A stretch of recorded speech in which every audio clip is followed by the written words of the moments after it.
सरकारी कर्मचाऱ्यांचे धुळ्यात धरणा सत्याग्रह. केंद्र व राज्य शासनाच्या धोरणाचा तीव्र निषेध. केंद्र व राज्य शासनाच्या कर्मचारी कामगाराविरोधी धोरणांचा निषेध व्यक्त करत तसेच अनेक वर्षांपासून प्रलंबित असलेल्या न्याय मागणींकडे शासनाचे लक्ष वेधण्यासाठी सरकारी, निमसरकारी कर्मचारी, शिक्षक, शिक्षकेतर कर्मचारी संघटनांच्या संयुक्त समन्वय समितीतर्फे धरणे आंदोलन पार पडले. आंदोलनात समन्वय समितीचे निमंत्रक डॉक्टर संजय पाटील, राज्य सरकारी कर्मचारी मध्यवर्ती संघटनेचे अध्यक्ष राजेंद्र माडी, दीपक पाटील, अविनाश मोरे, सुरेश पाईकराव, सुधीर पोद्दार, सुरेश बाळकर, संदीप पाटील, भूषण पाटील, अशोक येलमावणे, अविनाश पाटील, प्रवीण राजपूत, नरेंद्र सोनार, राजेश घुगे, भागवत पाटील, जीभाऊ बच्चाव, जयराम पवार, लक्ष्मण मराठे, गोरख सोनवणे, उदय पाठक, आनंद तायडे, डॉक्टर रमण गावित, प्रशांत साळुंके, BN बिरारी, भागवत ठाकरे, दीपक रासने, हरिश्चंद्र रेंडे, संजय इंडाईत, दिनेश बच्चाव, मोहन सानप, दिनेश सेंदाने,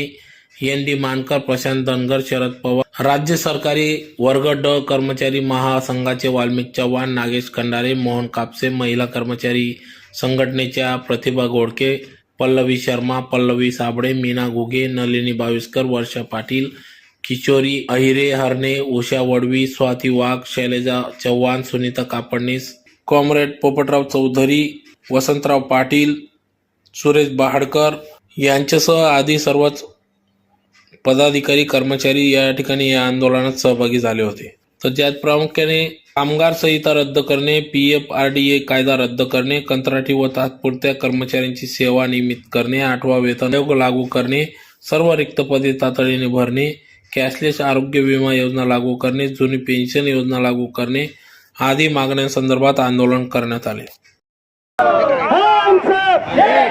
हमारी यूनियन और शासकों होश में आकर बात तो तुमको नहीं देंगे तो हमारा हक हमारा हक हमारा हक. और जो जुल्म की टक्कर में कोण मजा देणार नाही, त्याशिवाय राहणार नाही.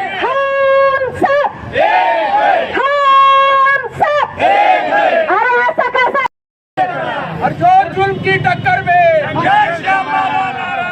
कोण मजा देणार नाही, त्याशिवाय राहणार नाही.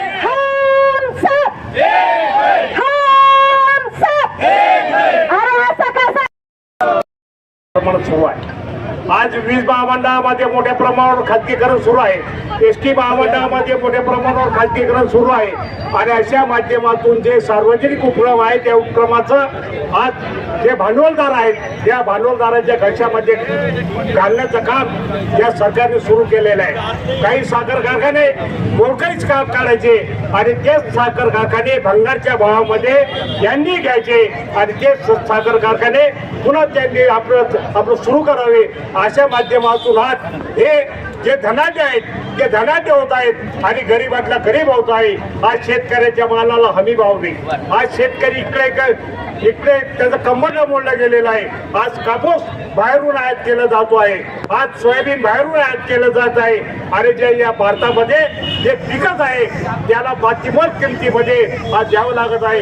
आणि म्हणून हे जे सरकारचं धोरण आहे या धोरणाच्या विरुद्ध त्याचबरोबर जे कामगार कायदे 29 कामगार कायदे कामगारांनी रक्तपात करून आपल्या प्राणाची आहुती देऊन जे कामगार कायदे मिळवले ते कामगार कायदे मोडीत काढून या सरकारने 4 कामगार कायदे पारित केले. त्या 4 कामगार कायद्यामध्ये आज कंपनीला बंद करण्याचा अधिकार मालकाला दिला. त्या कामगाराला कामावर ठेवायचं की नाही त्याचा अधिकार त्या मालकाला दिला. त्या फॅक्टरीमध्ये युनियन स्थापन करायची की नाही तो अधिकार मालकाला दिला. आणि अशा माध्यमातून हे मालक धारतीने सरकार या सरकारच्या विरुद्ध आज आम्ही मोर्चा काढलेला आहे.